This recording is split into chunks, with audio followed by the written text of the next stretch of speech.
sommes à l'école de Perly-Certoux et nous allons parler du tableau blanc interactif ou TBI pour les intimes.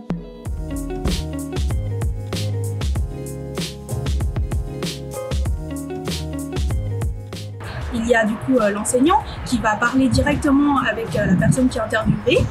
Il y a le caméraman qui filme du coup la séance et moi je suis là avec un ordinateur ou un iPad, je suis connectée sur Zoom et je les suis derrière. Donc au fur et à mesure, moi je vais regarder la séance donc à la fois en vrai, en personne et puis sur mon iPad et déjà je regarde s'il y a des problèmes au niveau audio, son ou d'autres soucis à ce niveau-là.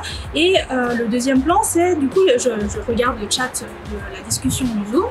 Et les étudiants vont écrire dessus s'ils ont des soucis, s'ils ont des remarques ou des questions. Du coup, on a mis tout le cours à distance, mais finalement, le nombre de séances en mode synchrone Zoom, comme on connaît, on a essayé de le minimiser. Finalement, c'est pas idéal de filmer quelqu'un qui parle comme ça à l'écran. On trouvait que c'était pas idéal et on a essayé de varier les modalités.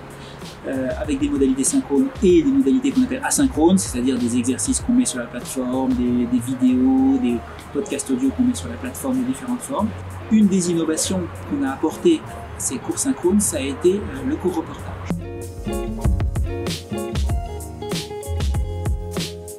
Le cours reportage consiste à se dire, on est à distance, autant en profiter. Et du coup, ça nous a amené à proposer l'idée que le cours peut être ailleurs que dans un amphi, ailleurs que dans un bureau de l'enseignant, mais peut se faire sur le terrain. Donc là, par exemple, on a eu un cours sur l'utilisation du tableau blanc interactif.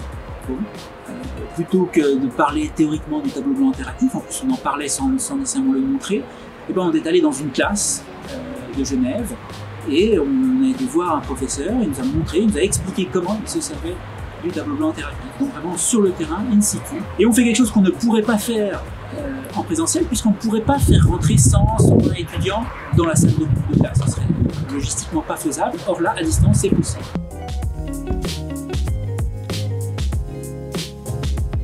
On a utilisé jusqu'ici 4 thèmes différents, on va dire. Le premier, ça a été sur la simulation. On a été au centre interprofessionnel de simulation, donc qui s'intéresse aux simulations, notamment les simulations médicales. On a été interviewé le directeur ainsi que différents intervenants sur l'utilisation de simulation dans un contexte professionnel. Ensuite, j'ai parlé du tableau blanc interactif. On a fait un peu le même genre de format avec les tablettes numériques qui sont utilisées en classe.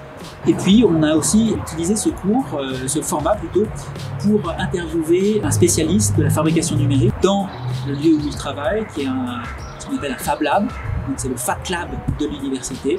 Et on a été l'interviewer sur place, qui nous a montré ce qu'il faisait, ses machines, son environnement de travail. Et on a fait finalement un cours sur place.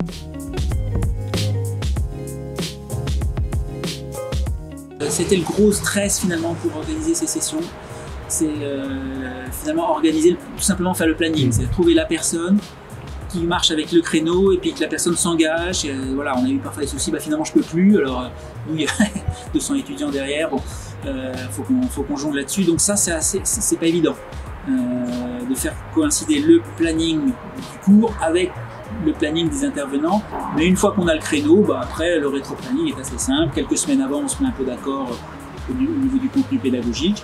Et puis nous, maintenant, on a une équipe technique qui est rodée, mais par contre, si on fait ça pour la première fois, il faut bien avoir conscience de l'importance d'avoir quelque chose de bien construit. Donc on arrive minimum à 3 sur le terrain. Il n'y a pas qu'une personne qui arrive, il y a 3 personnes qui arrivent pour mener ça, et ça, il faut quand même être prêt.